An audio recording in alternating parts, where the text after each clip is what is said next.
The Minister in his statement says quite a bit about strengthening environmental protection and that this Act reflects the importance of engagement with First Nations. So far, it's not obvious to me how this Act does that, but it's a 76-page Act, and you know, it's going to take some time to go through it in detail and understand all the components of it. So what I would ask the Minister, Madam Speaker, is that he consider that we invite witnesses to Economic Development Committee so that they can speak to these issues around First Nation engagement and environmental protection and anything else they want to speak about to help us as MLAs be better informed to make wise decisions about this bill. It's no small matter to overhaul a piece of major legislation governing how our resources are used in this province. It's as old as this one. It reminds me of the Crown Lands and Forests Act, which is almost as old as well, which needs to be modernized as well, Madam Speaker, because it doesn't speak to the relationship with First Nations. It doesn't speak at all about the environment or conservation. Madam Speaker, there's lots to do, and this is important.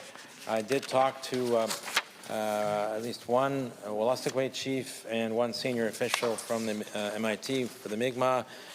Neither of them were aware that this bill was coming, Madam Speaker, or had seen any kind of draft of the legislation, which was surprising to me, given that these are natural resources and given that the land claims of title claims of both the Mi'kmaq, well, all three, the Mi'kmaq, the Pescatawamati, and the Wolastoqey people speak to subsurface resources.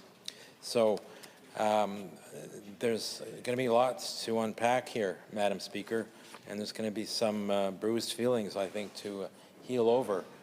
This government has made a tremendous effort to try and rebuild the relationship with First Nations as it should, and it's made progress there.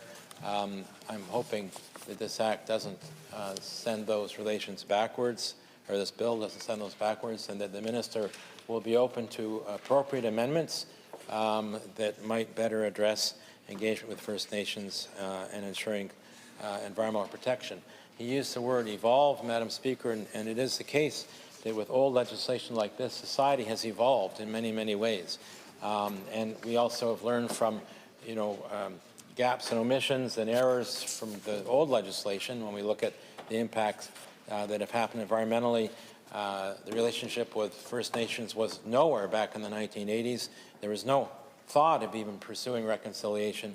So evolution is a good word, and let's make sure this bill fully evolves to where it needs to be. Thank you, Madam Speaker.